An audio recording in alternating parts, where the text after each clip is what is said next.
दोस्तों, मेरे चैनल को जरूर सब्सक्राइब करें। आपका बहुत बहुत धन्यवाद।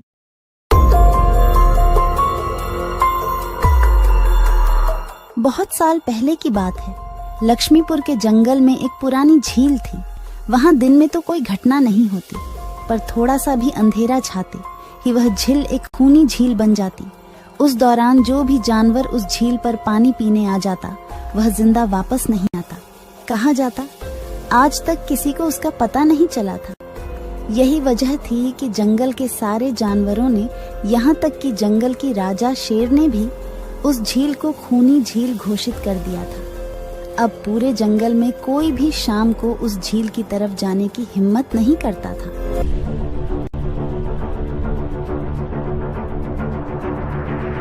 एक दिन उस जंगल में एक बंदर आ जाता है।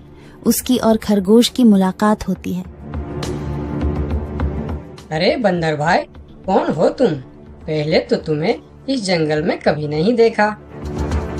खरगोश भाई, आज तक मैं शहर में इंसानों के बीच चिड़ियाघर में था। किसी तरह आजाद होकर आया हूँ। क्या इस जंगल में मेरे रहने के लिए कोई जगह है? हाँ बंदर भाई, ये हम जैसे जानवरों का घर है, इंसानों का चिड़ियाघर नहीं। आओ, मैं तुम्हें पूरी जंगल की सैर करवाता हूँ, सारी जगह के बारे में बताता हूँ। जो जगह पसंद आए वहीं टिक जाना। और खरगोश बंदर को पूरा जंगल घुमाता है। हाथी, जिराफ जैसे कई जानवरों के रहने की जगह ही नहीं, वहाँ के राजा शेर की भी गुफा दिखाता है, पर उस खूनी झील के बारे में ना बताता है और ना उसे वह दिखाने ले जाता है। बंदर वहीं बरगद के एक बड़े से पेड़ को अपने रहने के लिए पसंद कर लेता है। वहां रहते हुए अभी उसे 2 दिन ही गुजरते हैं कि तीसरे दिन शाम को घूमता हुआ वह उसी खूनी झील के पास पहुंच जाता है। अरे वाह, कितने सुंदर झील है। जी तो करता है ठंडे ठंडे पानी में कूद कर नहा लूं, लेकिन सर्दी होने का डर है। चलो, आज सिर्फ ठंडा ठंडा पानी से अपना प्यास ही बुझा लेते हैं।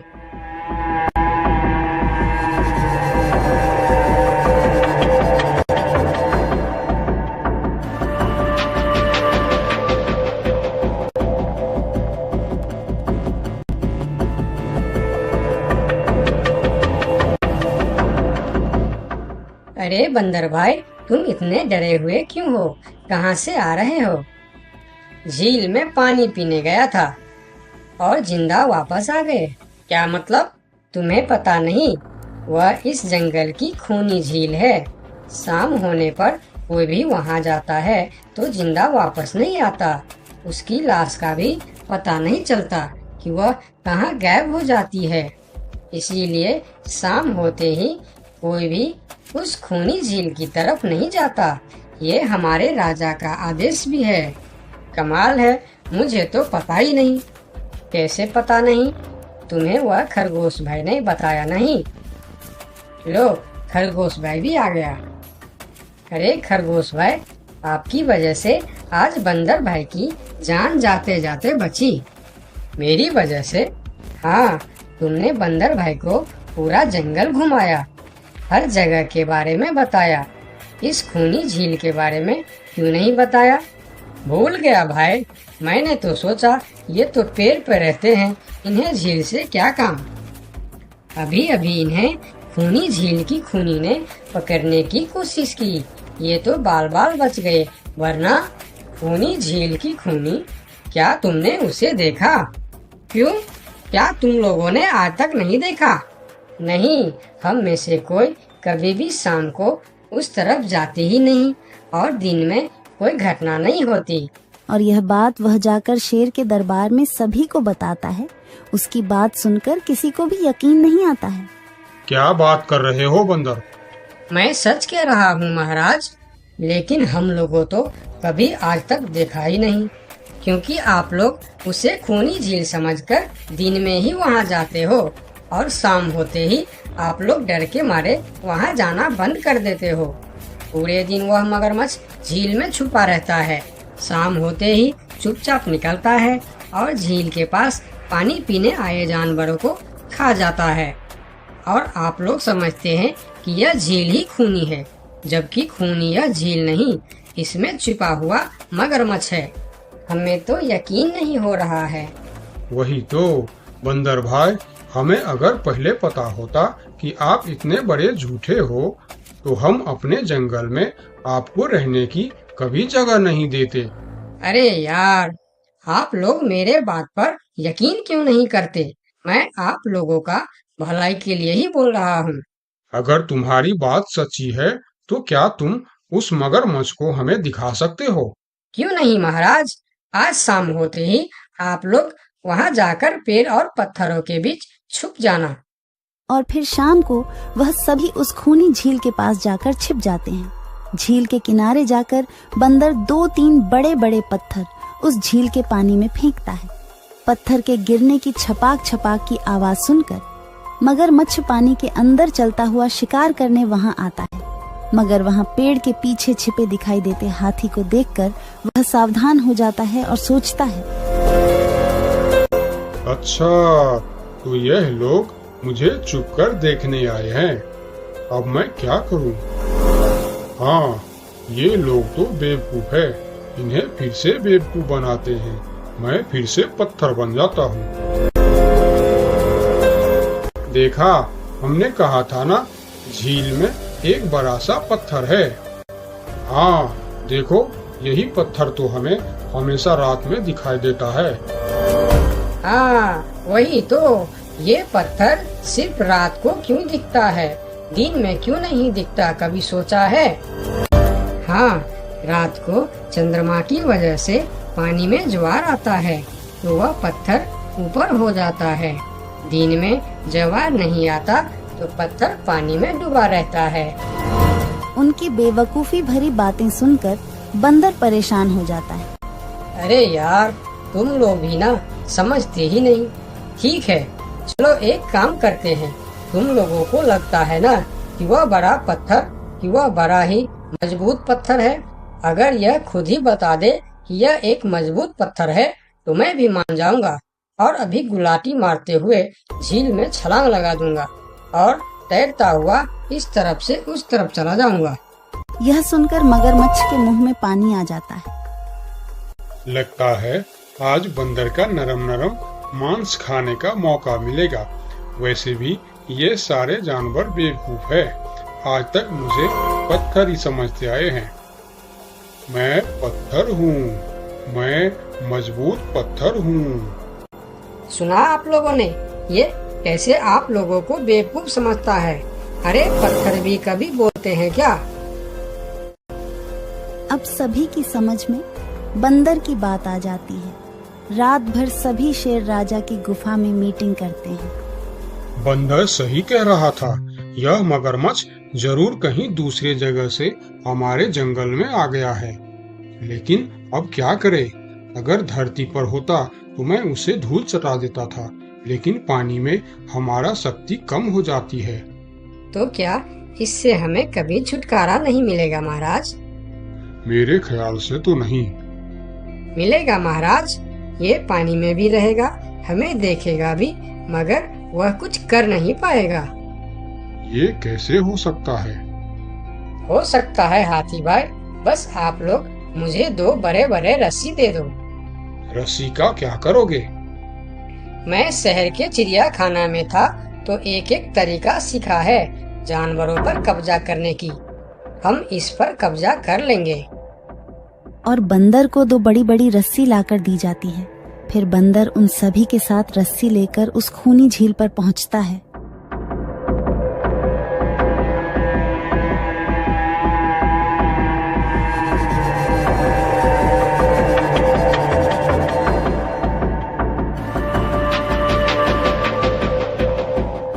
कल तक तो यह बंदर मुझे देखकर भागता था और आज पानी पीने आया है। लगता है ये भी दूसरे जानवरों की तरह मुझे पत्थर समझने लगा है। अभी इसे अपना निवाला बनाता हूँ।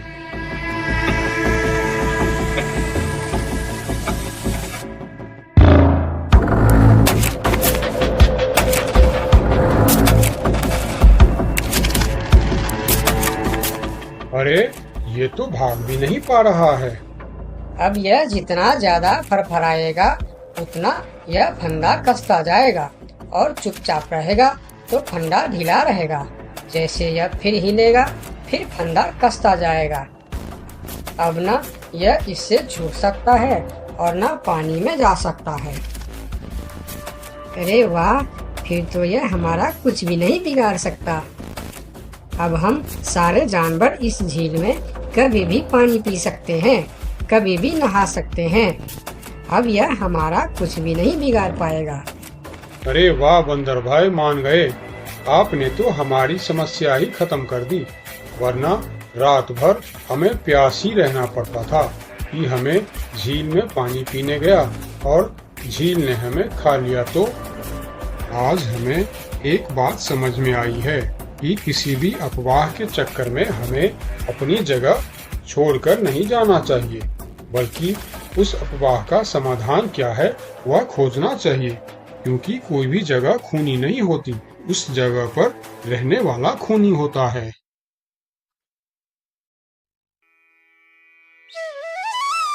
बहुत साल पहले की बात है। लक्ष्मी नगर में एक बहुत बड़ा जंगल हुआ करता था। उस जंगल में शेर खान नाम का एक शेर रहता था। वह जंगल का राजा था। उसके शासनकाल में जंगल के सभी जानवर सुखी और शांति से रहते थे। यदि जंगल में कोई भी जानवर गलत काम करता तो शेर खान उसे दंड देते थे। वह कमजोर जानवरों की रक्षा भी करते थे। एक दिन शेर खान अपने गुफा के सामने बैठे थे। तभी उसका दोस्त भालू उसके पास आया। फिर दोनों दोस्त मिलकर जंगल और जंगल के जानवरों के बारे में आलोचना करने लगे। मैं इस जंगल का सबसे शक्तिशाली जानवर हूँ। मेरे सामने जंगल का कोई भी जानवर टिक नहीं सकता। क्या कहते हो भालू भाई? ये तो तुमने बिल्कुल ठीक कहा, लेकिन हाथी के सामने तुम बिल्कुल चूहे जैसे दिखते हो। क्या ठीक कहा ना मैंने शेर खान? भालू की बात सुनकर शेर खान बहुत क्रोधित हो गए। भालू, तुम्हारी हिम्मत कैसे हुई मेरे बारे में इस तरह की बातें करने की? तुम्हें पता है तुम किसके सामने बात कर रहे हो? मैं इस जंगल का राजा हूँ। तुम मेरे दोस्त हो, इसीलिए तुम्हारे साथ मैं थोड़ा मजाक कर रहा था। तुम मेरे बात का बुरा मत मानना शेर खान। शेर खान नहीं, महाराज कहो महाराज। मैं इस जंगल का राजा हूँ, इसीलिए बाकी जानवरों की तरह तुम भी मुझे आज से महाराज कह के ही बुलाओगे। लेकिन शेर खान, हम दोनों दोस्त हैं, फिर भी तुम ऐसे क्यों बातें कर रहे हो? दोस्त है नहीं, दोस्त थे। आज से हमारी दोस्ती खत्म। आज के बाद मैं तुमसे कभी बात नहीं करूंगा। दोस्त कहकर मेरे सामने कभी मत आना। चले जाओ यहाँ से। अपने दोस्त का इस व्यवहार से भालू बहुत दुखी हुआ और वह वहां से चला गया। उसी जंगल में गोलू नाम का एक बंदर भी रहता था। वह दूसरों की चीज चुराकर भाग जाता था। एक दिन गोलू की चोरी करते समय शेर खान के एक सिपाही के द्वारा पकड़ा जाता है और उसे शेर खान के सामने विचार के लिए लाया जाता है। गोलू को देखकर शेर खान कहते हैं, गोलू, तुम्हारी चोरी की किस्से जंगल के दूर दूर तक मशहूर है। तुम जानवरों के घर में ही नहीं बल्कि मेरे दरबार में भी बहुत चीज चोरी की है। इसीलिए मैं तुम्हें पहाड़ से गिराकर मारने की सजा घोषित करता हूँ। आज से ठीक 2 महीना बाद तुम्हें पहाड़ से गिराकर मार दिया जाएगा। अपनी मौत की सजा सुनकर गोलू बहुत रोने लगा और बोला, महाराज, मैं अब कभी चोरी नहीं करूंगा। मुझे माफ कर दीजिए महाराज। मेरे घर में छोटे छोटे बच्चे हैं, मुझे छोड़ दीजिए महाराज। लेकिन शेर खान ने उसकी फरियाद नहीं सुना। तब एक सैनिक उसे ले जाकर जेल में बंद कर देता है। उधर गोलू का दोस्त भोलू को जब इस बात का पता चलता है तब वह गोलू से मिलने के लिए कैद खाने में पहुंच जाता है और उससे कहता है, देखा गोलू, तुम पकड़े गए ना। मैं तुम्हें कितनी बार कहा था कि चोरी करना छोड़ दो। अब क्या होगा बताओ, कैसे निकलोगे यहाँ से? ये सब छोड़ो भोलू भाई, जो होना था वो हो गया। मुझे तो बस अपने परिवार की चिंता हो रही है। काश मैं मरने से पहले उनके लिए कुछ कर पाता। मेरे छोटे छोटे बच्चे हैं, बीवी है, अब उन सब का क्या होगा? मेरे बिना वह भी जीवित नहीं रह सकते। गोलू की बातें सुनकर भोलू सोच में पड़ गया। फिर वह शेर खान के पास गया और बोला, महाराज, मैं गोलू का दोस्त भोलू हूँ। मैं आपसे कुछ कहने आया हूँ। तो तुम गोलू का दोस्त भोलू हो। ठीक है, बताओ क्या कहना चाहते हो तुम। महाराज, मैं चाहता हूँ कि आप गोलू को कुछ दिन के लिए उसके परिवार के पास जाने दें, ताकि वह मरने से पहले अपने परिवार के लिए कुछ इंतजाम कर सके। मरने वाले का आखिरी इच्छा पूरा कीजिए महाराज। आप एक बार उसके परिवार के बारे में भी सोचिए। गोलू ने जो किया उसमें उसकी परिवार की क्या गलती है? अगर आप उसे कुछ दिन के लिए अपने परिवार के पास रहने दोगे तो शायद उसका परिवार बच जाएगा। मैं इस बारे में तुम्हारी कोई मदद नहीं कर सकता। अगर अपने परिवार से मिलने के बहाने गोलू भाग गया तो मैं किसको सजा दूंगा? शेर खान की बात सुनकर भोलू थोड़ा सोच में पड़ गया। फिर बोला, तो ठीक है महाराज, आप गोलू को छोड़ दीजिए। जब तक गोलू वापस नहीं आ जाता मैं उसकी जगह कैद खाने में रहूंगा। और अगर वह कभी वापस नहीं आया तो क्या तुम उसके हिस्से की मौत की सजा भी लोगे? थोड़ा सोचकर बताओ। हाँ महाराज, मैं इसके लिए भी तैयार हूँ।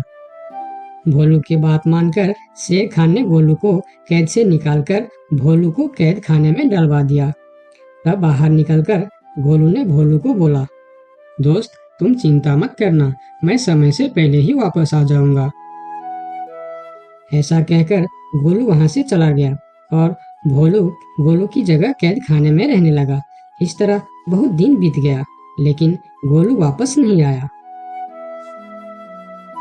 तब एक दिन शेर खान भोलू के पास आया।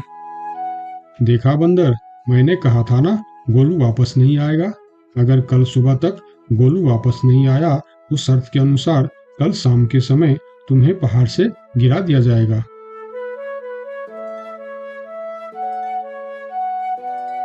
अगले दिन भी जब गोलू वापस नहीं आया तब शेर खान और उनके सैनिक भोलू को लेकर पहाड़ के किनारे पर गए। फिर भोलू को खाई के किनारे खड़ा करके शेर खान ने कहा, देखा ना मूर्ख बंदर, तुम्हारे दोस्त तुमको धोखा देकर चला गया।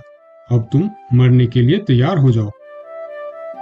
लेकिन इस बार भी गोलू नहीं डरा और बोला, कोई बात नहीं महाराज, मैं अपने दोस्त के लिए मरने के लिए भी तैयार हूँ। मैं यह जानकर बहुत खुश हूँ कि मेरा दोस्त अपने परिवार के साथ खुश है। मेरे आगे पीछे और कोई नहीं है, मैं तैयार हूँ महाराज। शेर खान और भोलू के बीच बातचीत चल ही रही थी कि तभी थोड़ी दूर पर गोलू उनके और आता हुआ दिखाई दिया। फिर पास आकर उसने बोला, तुम्हें ऐसा करने की कोई जरूरत नहीं है दोस्त। तुमने मेरे लिए जो किया उसके लिए तुम्हारा बहुत बहुत शुक्रिया। अब मैं अपनी सजा पूरी करने के लिए तैयार हूँ। महाराज छोड़ दीजिए मेरे दोस्त को। गोलू, तुम्हें वापस आने की क्या जरूरत थी? मैं यह सजा ले लेता था। तुम्हारे घर में छोटे छोटे बच्चे हैं, बीवी है, उनका क्या होगा? मेरे परिवार में मेरे अलावा और कोई नहीं है, इसीलिए यदि मैं मर भी जाऊं तो मेरे लिए किसी को कोई दुख नहीं होगी। तुम यहाँ से चले जाओ। नहीं दोस्त, गलती मैंने की है, इसीलिए सजा भी मुझे ही मिलनी चाहिए। उन दोनों की दोस्ती को देखकर शेर खान सोचने लगे, ये दोनों अपने दोस्ती के खातिर एक दूसरे के लिए जान देने के लिए तैयार है, और मैं एक छोटी सी बात के लिए अपने सबसे अच्छे मित्र भालू से दोस्ती तोड़ दी। यह मैंने बहुत बड़ा गलती कर दी। मुझे इसका प्रायश्चित करना ही होगा। किसी को मरने की कोई जरूरत नहीं है। तुम दोनों की दोस्ती देखकर मैं गोलू की सजा माफ करता हूँ। और याद रखना गोलू, अगर तुमने फिर से चोरी की तो अगली बार मैं तुम्हारी सजा माफ नहीं कर पाऊंगा। नहीं नहीं महाराज, आज के बाद मैं फिर कभी ऐसा गलती नहीं करूंगा। आज से मैं ईमानदारी से मेहनत करके अपना परिवार चलाऊंगा। आपका बहुत बहुत धन्यवाद महाराज। ठीक है, अब तुम लोग यहाँ से जा सकते हो। उनके जाने के बाद शेर खान सीधा अपने दोस्त भालू के पास गया। भालू मेरा दोस्त, मैं यहाँ तुमसे माफी मांगने के लिए आया हूँ। मैंने जो उस दिन तुम्हारे साथ व्यवहार किया वह बहुत गलत था। मैं बहुत शर्मिंदा हूँ, मुझे माफ कर दो मेरे दोस्त। लेकिन महाराज, आपने तो कहा था। महाराज नहीं, शेर खान बोलो, शेर खान। आज से तुम मुझे महाराज नहीं शेर खान ही बुलाओगे, क्योंकि दोस्त एक दूसरे के नाम लेकर ही बुलाते हैं। आज से तुम मेरे सबसे अच्छे दोस्त हो। गोलू और भोलू की दोस्ती देखकर शेर खान को अपनी गलती का एहसास हुआ और उसने भालू से माफी मांगी और दोनों फिर से दोस्त बन गए। तो दोस्तों, इस कहानी से हमें यह सीख मिलता है कि कभी-कभी दूसरे के अच्छाइयों को देखकर भी हम अच्छा बन जाते हैं। इसीलिए हमें हमेशा अच्छे लोगों के साथ ही दोस्ती रखनी चाहिए और अच्छे-अच्छे काम भी करनी चाहिए। आपका बहुत-बहुत धन्यवाद।